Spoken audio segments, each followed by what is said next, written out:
Tu te poses des questions sur qui obtient la garde des animaux lors d'un divorce? Est-ce que c'est celui qui le nourrit, celui qui le promène ou celui qui a le meilleur avocat? Ensemble, faisons le point sur cette question délicate. Bonjour, je suis Aurélie du cabinet Un pas vers l'autre. Aujourd'hui, nous allons aborder un sujet qui concerne de nombreux Français, la garde des animaux de compagnie en cas de séparation ou de divorce. Alors, comment garantir le respect de tous les êtres vivants dans ce processus parfois complexe? C'est le défi que nous allons relever ensemble. Mais avant de commencer, assure-toi que tu es bien abonné à la chaîne et clique sur la cloche pour ne rien manquer. Commençons par comprendre le statut juridique de nos amis à quatre pattes. En droit français, un animal de compagnie est considéré comme un être vivant doué de sensibilité. En effet, bien que ce soit un être sensible, d'un point de vue juridique, il est classé comme un bien meuble corporel. Cela signifie qu'il peut être déplacé et il est soumis aux mêmes règles que nos autres biens en fait. Alors qui garde l'animal en cas de séparation?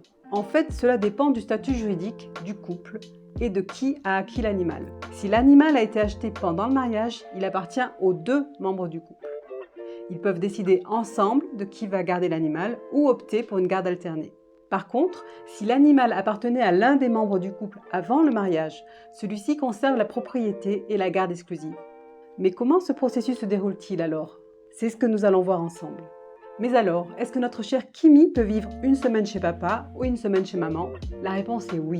Il peut être tout à fait possible pour les propriétaires d'un chien de décider que la résidence de l'animal sera alternée, comme pour les enfants en fait. Cela peut être une solution bénéfique pour l'animal déjà, qui peut continuer à bénéficier de l'affection de ses proches, de ses maîtres, de ses deux maîtres. Cependant, cela nécessite une bonne communication et une bonne coopération entre les deux parties, ainsi que des conditions de vie adaptées bien évidemment pour l'animal chez les deux personnes.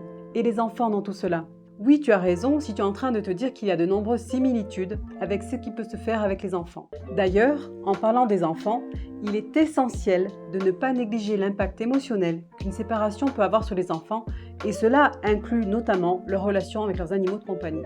Ils ont aussi leur mot à dire. En fait, les animaux de compagnie sont souvent vus comme des membres de la famille et peuvent apporter un réconfort significatif aux enfants pendant cette période difficile de séparation ou de divorce. Par conséquent, si l'animal a une forte relation avec un enfant en particulier, cela devrait être un facteur dans la décision de la garde.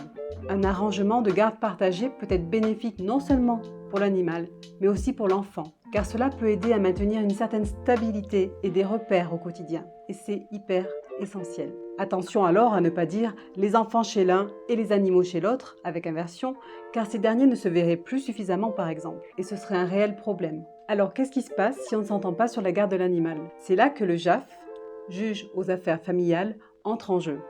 Il peut trancher et décider de la garde exclusive par l'un des membres du couple, ou bien d'une garde partagée. Le juge va en fait prendre en compte plusieurs facteurs pour déterminer ce qui est dans le meilleur intérêt de l'animal.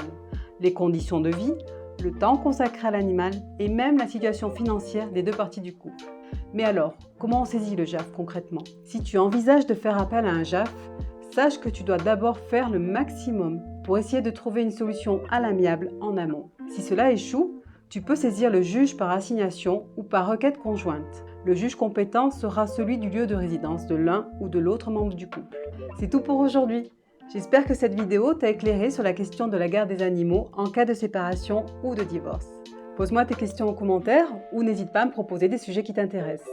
Like ou partage cette vidéo si le contenu t'a appris des choses. Abonne-toi à la chaîne pour ne pas manquer d'autres astuces et informations. N'oublie pas, le bien-être de nos animaux de compagnie est une priorité, même en cas de séparation ou de divorce. Merci pour le temps et la confiance que vous m'accordez et on se donne rendez-vous dans 2 semaines pour la prochaine vidéo.